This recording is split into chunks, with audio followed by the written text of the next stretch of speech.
더 디베이트에 오신 것을 환영합니다. 오늘 저희는 그 통신 장비 전문 기업이죠. 코스닥의 에이스 테크놀로지를 둘러싼 이 뜨거운 기대와 또 우려, 이 부분을 좀 심층적으로 파헤쳐 보겠습니다. 네, 맞습니다. 에이스테크. 이게 2025년 10월 30일에 인도의 거대 통신사 릴라이언스 지오와 대규모 오지 장비 공급 계약이 임박했다. 뭐 이런 소식이 전해지면서 그날 상한가까지 갔죠. 그러니까 하루에 오를 수 있는 최대폭까지 주가가 치솟으면서 시장의 주목을 정말 한몸에 받았습니다. 아시다시피 오랜 기간 실적이 좀 부진했던 기업이라서 더 극적인 상황이었던 것 같습니다. 그렇습니다. 그래서 오늘 저희의 핵심 질문은 바로 이겁니다. 과연 에이스테크가 이 심각한 재무적 어려움을 딛고 오지를 발판 삼아서 차세대 육지 시대로 다시 한번 도약할 수 있을 것인가? 아니면 최근에 이 주가 급등이라는 것이 실체 없는 기대감에 기댄 어떻게 보면 좀 위험한 신호일까? 네, 오늘 이 자료에 담긴 내용들을 바탕으로 양측의 견해를 한번 들어보도록 하겠습니다. 저는 에이스테크가 지금 마주한 기회, 이것도 중요하지만 그보다는 재무적인 위험성이나 여러 불확실성, 여기에 좀 더 주목해야 한다는 입장입니다. 뭐 신중론이라고 할 수 있겠죠. 저는 그 반대입니다. 에이스테크가 가진 기술력이나 또 시장 기회를 볼 때 지금이 성공적인 턴어라운드, 그러니까 실적 반등의 결정적인 어떤 기회가 될 수 있다. 이런 긍정적인 시각을 가지고 있습니다. 그럼 긍정적인 전망을 가지신 쪽부터 먼저 입장을 좀 들어볼까요? 네, 좋습니다.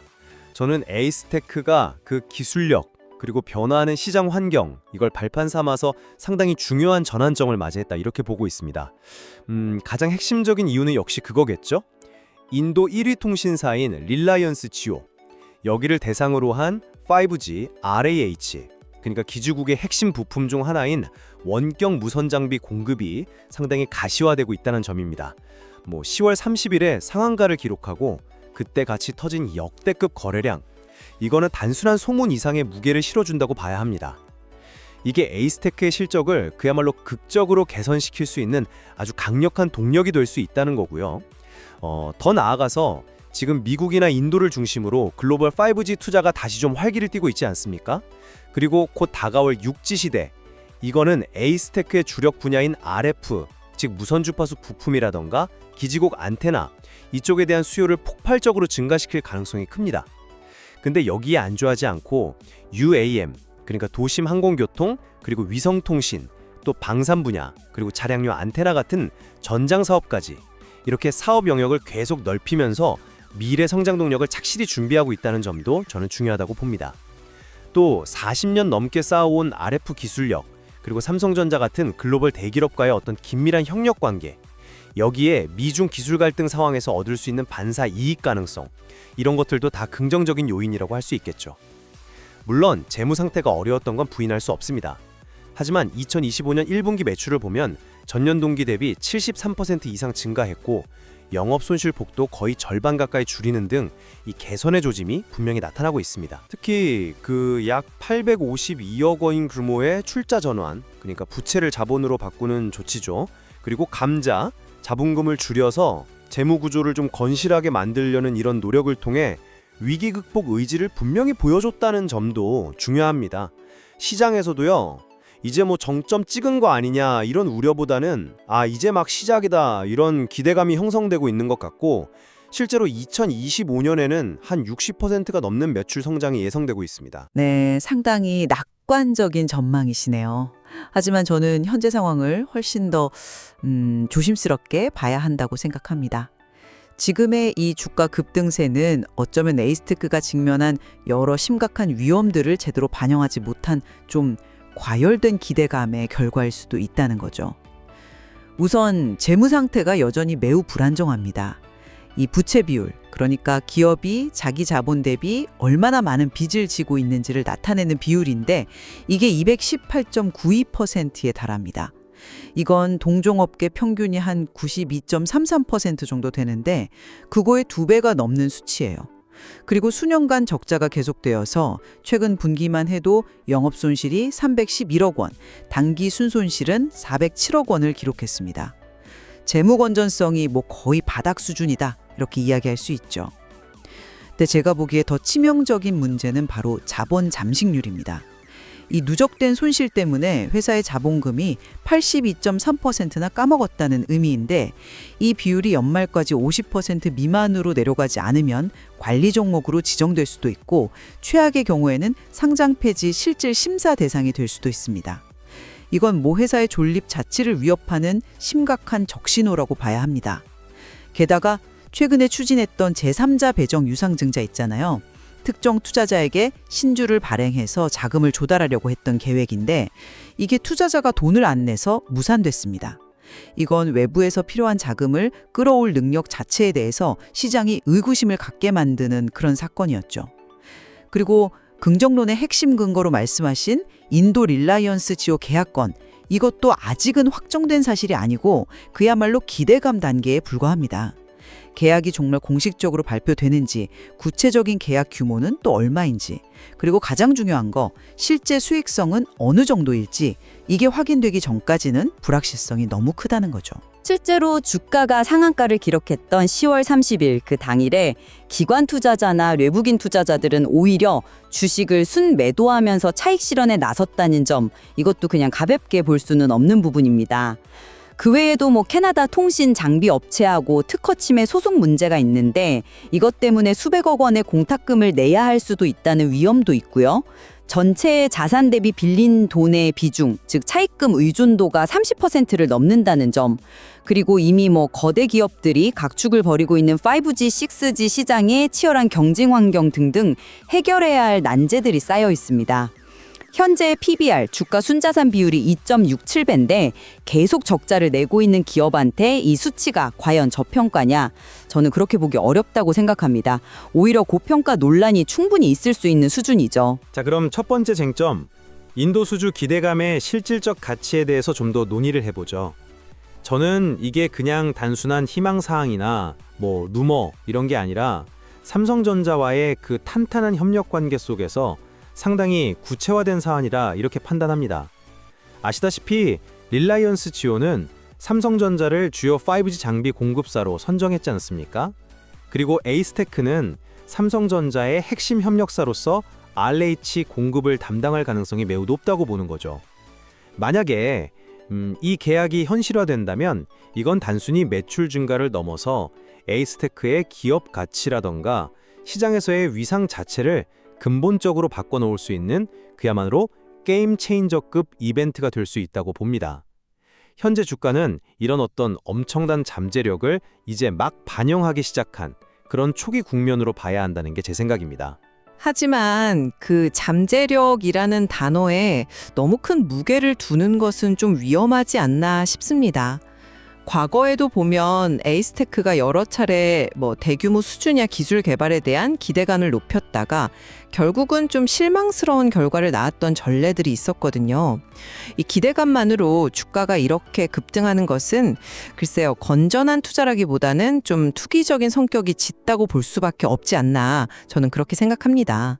계약이 공식적으로 발표되고 또 그 규모나 납품 조건, 그리고 실제 에이스테크에 얼마만큼의 이익이 돌아가는지 이게 명확히 확인되기 전까지는 보수적인 시각을 유지하는 것이 맞다고 봅니다. 그리고 설령 계약이 성사된다고 하더라도 특정 대형 계약 하나에 회사의 운명이 좌우될 정도로 의존도가 높아지는 건 역시 장기적으로 봤을 때는 또 다른 위험 요인이 될 수 있지 않을까요? 네, 그래서 그 기대감의 실체가 명확해질 때까지는 한 발짝 물러서서 지켜보는 것이 현명하다고 생각합니다. 그럼 재무 리스크 관리와 턴어라운드 가능성 문제로 넘어가 보죠. 물론 과거 재무 상태가 심각했던 건 사실입니다. 그건 누구도 부인할 수 없죠. 하지만 중요한 것은 현재 진행형인 개선 노력이라고 생각합니다.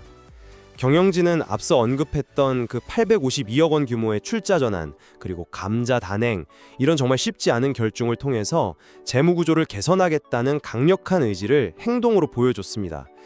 이건 단순한 말뿐인 약속이 아니죠. 구체적인 수치를 좀 보면요, 2023년 말에 1100%가 넘었던 부채 비율이 2024년 말에는 218.9%까지 정말 극적으로 낮아졌고요. 같은 기간에 자기자본 비율, 그러니까 총자산 중에 자기자본이 차지하는 비중인데 이게 8.3%에서 31.4%로 크게 개선되었습니다. 그리고 2025년 1분기에 매출이 크게 늘고 영업 손실폭이 줄어든 것 역시 이러한 노력의 어떤 초기 성과로 볼 수 있는 저는 긍정적인 신호라고 봅니다. 시장에서는 2026년에는 흑자 전환이 가능할 것이다 이런 전망까지 나오고 있고요. 방산이나 전장 같은 이런 신사업 분야가 점차 안정적인 수익원으로 자리를 잡으면서 재무구조 개선에 힘을 보탤 가능성도 충분하다고 생각합니다. 네, 재무 개선 노력을 폄하할 생각은 전혀 없습니다. 분명히 의미 있는 조치들이 있었던 건 맞죠. 하지만 그럼에도 불구하고 여전히 이 자본 잠식률 82.3%라는 숫자가 주는 경고의 무게는 절대 가볍지 않다고 봅니다. 말씀하신 것처럼 부채 비율이나 자기 자본 비율이 개선된 것은 긍정적인 부분이지만 근본적으로 회사의 존립 기반 자체가 흔들리고 있다는 신호가 아직도 남아있는 겁니다.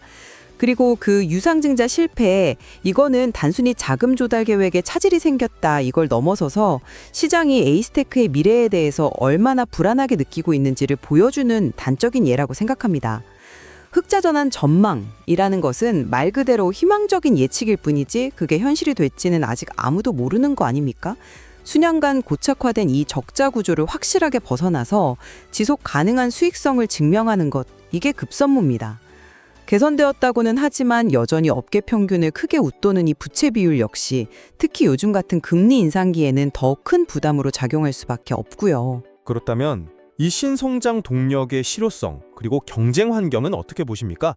저는 이 부분에서도 긍정적인 측면이 더 많다고 생각하는데요. 에이스테크는 단순히 기존 사업에만 머무르지 않고 글로벌 5G 투자 재개 흐름이라던가 또 다가올 6G 시대를 선점하기 위해서 기술 개발에 상당히 적극적으로 투자하고 있습니다. 정부의 R&D 지원을 받을 가능성도 열려 있고요.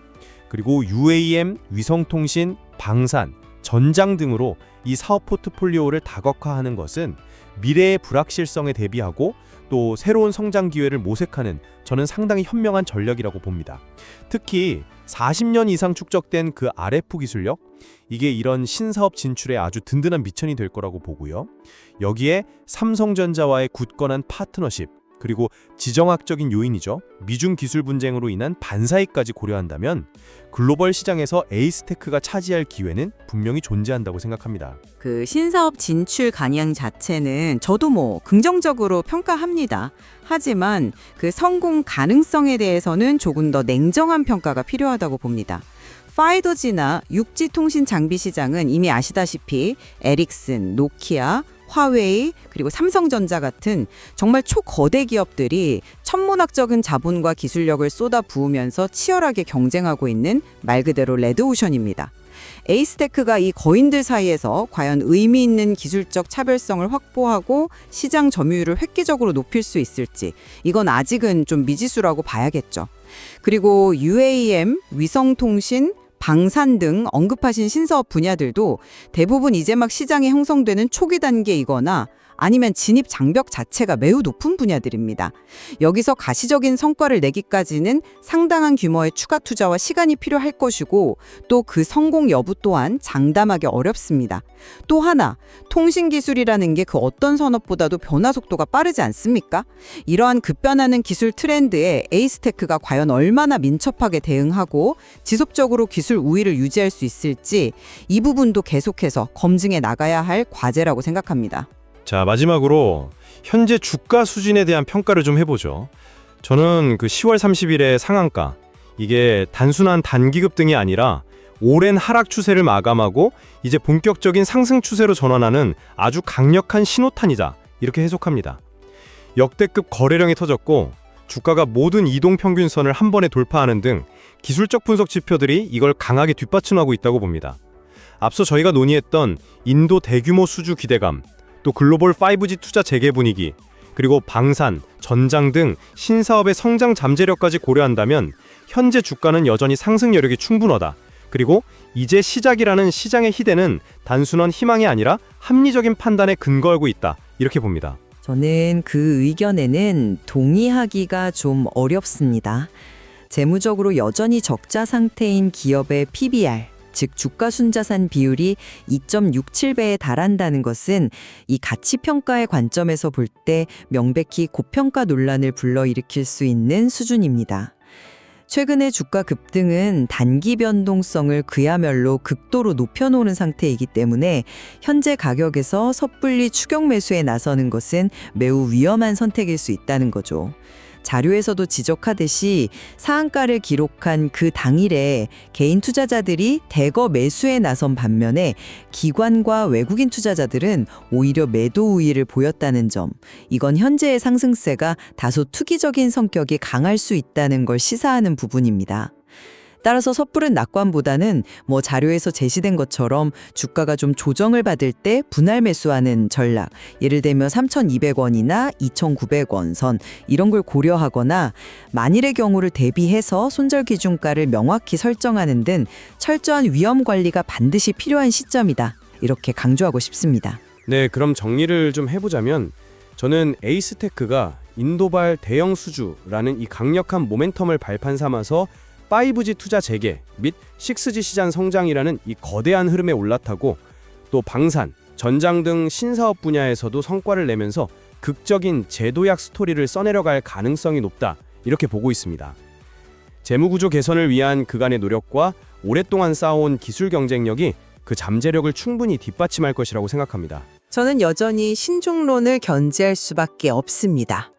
이 낙관적인 전망의 이면에는 80%가 넘는 자본 잠식률이라는 아주 근본적인 위험, 또 유상증자 실패로 드러난 자금 조달의 불확실성, 수년간 지속된 만성적인 적자 구조, 그리고 언제 터질지 모르는 특허 소송 리스크 등등 아직 해결되지 않은 심각한 문제들이 여전히 존재합니다.